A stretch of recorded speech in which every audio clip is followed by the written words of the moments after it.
first week of January 1993. As we came out of the cloud, I was entering that foreign hostile territory that I'd been trained to operate against for the past 35 years. Suddenly there I was, in the middle of it all, in the snow. Anyway, I got there and it was the old system. It was the old Russian bear. I was not going to be given too much of a welcome. I had diplomatic immunity, or I would have when I'd been signed in. But nevertheless, I was not expecting a great deal of eager cooperation. And indeed, my task was to see as much of them as I could without annoying them sufficiently to get them really annoyed. The spring of 1994, Paul Bowen, who was then the driving force and the chief executive, as it were, of the RAF Benevolent Fund's International Air Tattoo, alternating in those years, occasionally from Greenham Common, but more usually from Fairford, down in Gloucestershire. And I got a call saying, we'd really love to have a Russian bear, or preferably 2 Russian bears, come to Fairford. Can you fix it? I said, well, no, but I will go and ask. I suspect the answer is not going to be anything other than niet. They just don't seem to be up for this sort of thing. I phoned, I made an appointment, and I went and I spoke to my man in the UVS, and he said yes. I said, can I just have that absolutely certainly? There will be no objection to a pair of Russian aircraft going to an air display in England in the summer of this year. No, he said, I think that will be okay. So I checked back with Paul Bowen, and he said, that's amazing, that is astonishing. Tell me how the thing develops. So I went back to UVS and said again, they're very happy in the UK, they're very delighted this is going to happen. Now, when are we going to know which aircraft and so forth? And they said, well, there's something that we should make clear. We will obviously have to support these aircraft because they're going to be away from base in a foreign setting. And so we've got a support team, and here's the list. And he handed me a list which ran to, I think, 3 pages. There were 76 names on it. They contained the 2 crews, 13 in each aircraft, and then, I think that's 26, another 50, nearly all of whom were colonels or above of the Russian Air Force and the Russian Naval Air Service. There were a couple of warrant officers and there were some majors, but effectively it was a bunch of boys out for a good trip. They would all be travelling in an Ilyushin 76, Candid, and all 3 aircraft would be expected to have full refuelling facilities and full tanks before they left the UK, and they would obviously wish for appropriate accommodation, hotel accommodation, and given the current situation, they'd really rather like some spending money for these individuals. So I went back and phoned Paul and said, are you ready for this? I don't know what the fuel capacity is of a bear, but you're going to have to fill 2 of them up, and if you want one of them to fly, you'll obviously have to fill it each time it does its display, and we'll have a Candid, and then we've got 76 people who want hotel accommodation, entertainment, and money to spend. And he said, yeah, it'll be okay. So I went back again and said to the Russians, that's fine, it's all agreed, accepted, I've got the list, and I will be sending it to the authorities in the UK so they know who they will have to take in clearance terms, Russian embassy, so forth. Then I had a call from Paul Bowen and said, hey, this is fantastic, and I've got an idea. I want Central TV to send a crew out, and probably just a director and a cameraman, but I think we ought to be able to film this from the whole start point in Russia, to the arrival in Fairford, displaying in Fairford and going away. I said, well, I can ask. And he said, well, could you make sure that the request includes the cameraman flying in the Bear? I said, no, Paul. Well, yes, all right, I'll ask. And I went back to my friend in UAS and I said, right, this is the sketch. They would like a camera team, or a television team with a cameraman to come over and film the expedition, and indeed to film from inside one of the operational aircraft. That's okay, said the Russian, and I was stupefied by this. But I had the presence of mind to say at that stage, well, in that case, since these Russian aircraft will be going as a gaggle of 3 into British airspace and so forth, and now you've got a British cameraman and so on crawling around the bottom of one of the aircraft, I think you ought to have me on board as a sort of on-board interpreter. You know, air traffic control procedures, air traffic language. There's got to be some guarantee that it'll all be understood and responded to properly. Yeah, okay. So all of a sudden, from what I thought was a complete no chance, we now have 3 aeroplanes, 2 operational Bears, a Candid full of generals and admirals, a TV crew on board one of them, and me alongside as well. And that's exactly what happened. The Russian main airfield outside Moscow, military airfield, Chkalovsky, I rendezvoused with the TV team. We then went out there and we rendezvoused with the Candid load. We clambered on board the Candid and flew up to the naval main station in Kaliningrad, in the enclave on the Baltic shore there. We landed, parked the aircraft. The Bears were already there. The naval aviation one was on its home base. The Russian Air Force one had flown up from somewhere in the south. And so the base commander came to meet us and said, hurry along, put your bags in the accommodation because we're going to have a little party. And so we put our bags in the accommodation. We came back out, got into a series of Russian equivalents of jeeps, Land Rovers and so on, and shot away to the Baltic shore. A couple of wrecked bits of old shipping were on the sand, and we went and played amongst those. I also noticed that there were long, long tables set out on the cliff top with much interesting salady things getting quite sort of warm in the bright sunshine. Lots of glasses, lots of bottles, and some of the bottles were beer. And I said to the Russians, I think if we're going to go and have a swim, we might take some of these bottles down with us and we can leave them in the sea and get them cool because they're not doing much. And drinking warm beer, that may be your idea of what the Brits do, but it's not mine. So, in fact, we carried a couple of cases of beer down, we had a good swim, and we put the beer in to get it cool, and we came back up. The base commander then appeared in his underpants and with his tame chef behind him, and they came to the open-air stoves and started, the cook started to cook, and the base commander started to make us welcome, which, of course, involved the large glasses that we had, which were sort of jam jar size and jam jar capacity, and into which the first of the vodka of the day was now being poured. And that's the way it continued. It continued for a long afternoon and into the early evening. And the food came and the vodka continued. And the food came again and more vodka. And slowly but surely, in particular, my unfortunates from Central TV became, how shall we say, slightly confused about everything. At the end of it all, which had been a thoroughly wonderful afternoon's picnic, by now quite towards mid-evening we got back into the vehicles and disappeared back towards the main base, pausing only at the halfway distance. Someone obviously felt the need. Out jumped the Deputy Commander of the Air Force and the Chief of Staff of Naval Aviation to insist that it was time we had a drink for the road. So we paused and had a couple of drinks for the road. And then we got back, and I think my TV chums now thought this was time for bed, Zebedee. But no, it's time for the banya, the sauna. So we carried forward, stripped off, went into the cabin, were superheated, hit with steam from all directions, with large lumps of birch by a lady. And then we plunged into the cold pool, and then we rushed outside, and then came back in and went all through it again. And eventually subsided into a series of small lounging chairs and had some more vodka, really. And that was where it ended, and it was where it ended for everybody, especially the two TV folks. The next morning was just quite a gentle start, I think is the best way. But we got into our aeroplanes.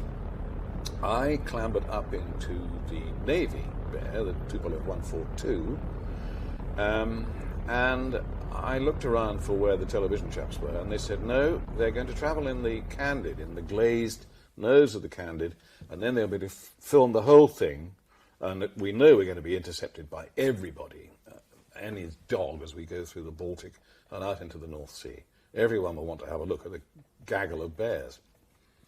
So they'll travel in the Candid, at which stage I got into my seat, halfway down the back on the left side of the aeroplane. It was interesting. They started all the engines and then shut down the two inboards and taxied on the outboard engines. We taxied quite fast and got ahead of the Air Force version and got airborne and turned left heading for UK. And I said, you know, aren't we waiting for the system to gather us all together? And they said, no, we're off now, we're going. Fine. And looking down, I could see the Air Force version just getting onto the runway. And the Candid probably not even started its engines at that stage. And they never did catch up. So there never was a central TV documentary film made of the flight of the Bear, which was a shame. On the other hand, it meant that I didn't have to give my attention to translating for their directorial announcements and so on from their filming position, because they weren't there. I was impressed to see how well they did work as a crew, and I noticed how much of a sort of challenge and response, an exchange of words and music went on as they got this gigantic set of engines going at the start. Bit of a laborious process. It wasn't just master switch on, press the button and go. It took a little time. An extraordinarily versatile aeroplane. Its variety of weapon systems, anti-shipping, anti-submarine, anti-radar, just basic long-range bombing missions, long-range surveillance missions, and long-range is a feature. I mean, they used to fly to Cuba via Iceland with no stops on the way. I mean, they were quite capable of gigantic journeys. The Poles came up and had a look, the Germans came and had a look, the Danes, the Norwegians, and then we got through the Baltic and out the other side. And the next thing we saw was a gaggle of tornadoes, F-3s, came in. And there's an awful lot of photographs of tornadoes intercepting bears and lightnings intercepting bears and so on. And there's always, you know, someone's Air Force wall has always got, there's me with the bear, you know, and in my tornado or whatever. Well, I took pictures from the inside of the bear, and I was able to present at least two of the pilots with a picture of them seen from the other side. So the tornado looking along the wing and down past those gigantic contra-rotating propellers, there were tornadoes stuck in on the wing. There was a great atmosphere of a great crew working together atmosphere.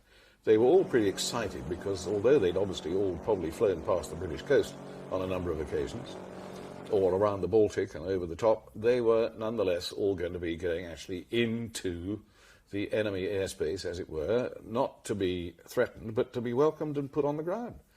So there was a lot of excitement. The navigators in particular and the systems operators had very little to do, so they were all clattering around trying to get near all the considerable number of windows and glazed areas so they could see what was going on. There were people taking lots of film shots from inside for their personal diaries. Great stuff. We landed, having been escorted in all the way. The Air Force One caught up very soon after, and the Candid, probably 20 minutes later. One of the Navy front-end chaps, as we landed, said, we must have a team photo. They have the same approach as Aviators worldwide. Let's have a team photo. So we all clambered out of the airplane and stood in front of it under the nose, and a spare body, not of the crew, got the camera ready. And someone said, wait a minute, 1, 2, 3, 4, 5, 6.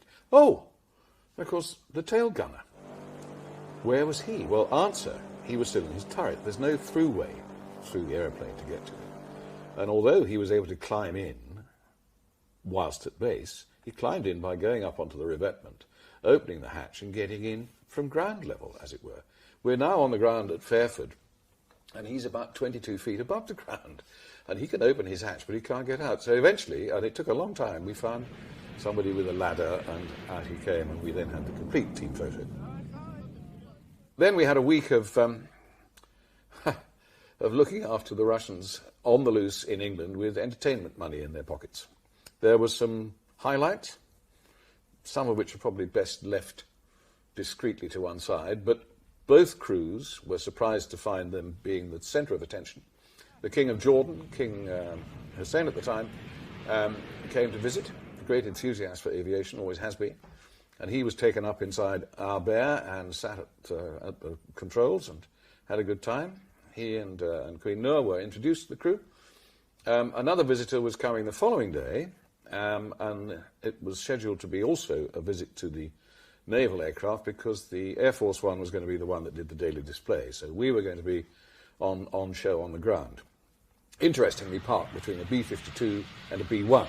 And there was a lot of interplay between the crews of those two, who I don't think had ever received Russian admirals on board their aircraft before, nor, I think, had the Russians received a B-1 colonel before on board. But that's another piece of the story. But one lovely morning, the Russian Navy crew had been slightly over-refreshed and were a bit late on parade. They came galloping up, but too late for the visitor, who was, in fact, His Royal Highness Prince Michael of Kent, who many years back I knew was working in the Defence Intelligence Staff when I was, and he was learning Russian at the time. And, of course, if you've seen Prince Michael of Kent, you'll know that he looks just like the last Tsar, Nicholas II. He is a dead ringer for the Tsar. And so when this Navy crew came galloping up, they formed up at the bottom of the steps of the aircraft, knowing there was a VIP on board. And when he came down and walked towards them and addressed them in Russian, you could see their little brains were in turmoil. What on earth's going on? What is this? I'm not sure that there is a Russian candid camera, or you've been framed, but they were convinced there was some grotesque joke going on. It's wonderful, absolutely marvellous. The long and the short of it was that we wrapped up at the end of a week, because we'd arrived 2 days before the weekend of shows, and we left after the shows were all over. And my last memory, and probably the last memory that the receiving British will retain, is that our accommodation was in the Bear Hotel. Nearly all of us were in the Bear Hotel in Hungerford. And the last morning, breakfast was being served at the usual pace and with the usual contents. Russians rather enjoyed the full English. They thought that was a good idea. But their own stockkeeping and logistics management had gone to pot, and they'd got no vodka. So they needed some vodka to help the breakfast time. That's the sort of thing you do. And so the Bear Hotel at Hungerford, the hotel manager, I still don't know that he was really feeling that he could do it, but he was asked if he could serve some ice-cold vodka with breakfast, if you don't mind. He eventually did, and that was fine. And we then proceeded. I have to say, I'll be quite fair here, that the up-front operating members of the crew were not drinking vodka at breakfast time. Some of those further down the back were, however, and enjoying it. But we clambered back into the air and went off and did the return journey. It was about a 3-hour sort, just short of 3 hours.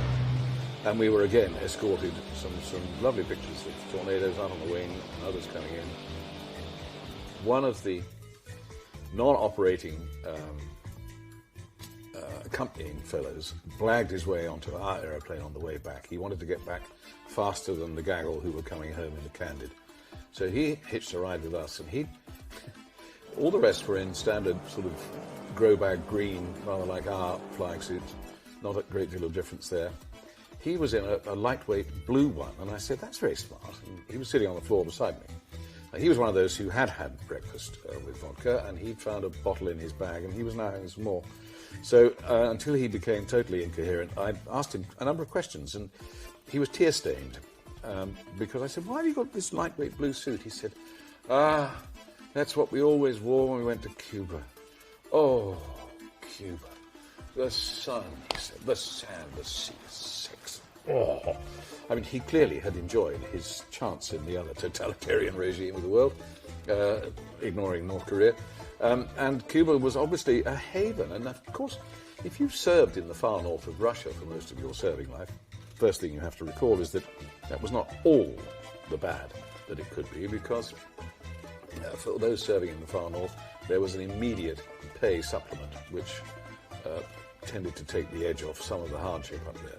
But if your normal sort of operating area was the Barents Sea and the Iceland-Faroes Gap, and then it was your turn to go to Cuba, I sympathise with him. And he was a non-operating part of the crew, and he was not going to operate anything once he got home. I flew the last half of the journey up front, and I was agreeably surprised. The size of that airframe, of course, there's a gigantic amount of inertia. And like any old heavy, you turn the thing with a great yoke, and you get it like that, and then you wait for the wing to catch up and do it. And when the wing starts to move to that sort of angle, just wind it off the other way, and then you're nice and stable in a turn. Down the slope into Kaliningrad, easily managed, quite extraordinary. throttle handling and all the rest, even with all those peculiar engines out on the wing, which I'd never flown with before. I'd flown piston engine only, or jet only, but turboprop, no, and responses and so on I wasn't sure of. But it did what it was asked to, and putting it on the ground on the numbers, I have to say, at the risk of being laughed to scorn, was straightforward. There must be rather more to it than simply that, because the Navy pilot next to me was very quick to take control of it. So I suspect the braking and other ground handling aspects of the aeroplane are a bit more of a challenge, because it is a big one and a heavy one. But it was a great trip. It showed the aircraft off well. It certainly achieved something I thought was never going to be achieved. And in fact, since then, there have been bears going into Barksdale in Arkansas, in the US, and other places. It was a bit of a first. It was certainly a first to have the Navy and the Air Force One together side by side in the UK. And as such, I'm thrilled to bits. It was at a sort of high spot of Russian cooperation. So an extraordinary experience, one that I could go on describing for a long time. I think the impact, the whole essence of the flight was that it was so unusual and so unexpected. I was thunderstruck. My ghast was totally flabbered, because I couldn't believe that when I had made this, to me, outlandish request to have airplanes of that kind come and put themselves on the ground and be the object of full attention from the British and others. I couldn't believe it would happen, but not one, but two, and then a great gang of others. It was a huge triumph.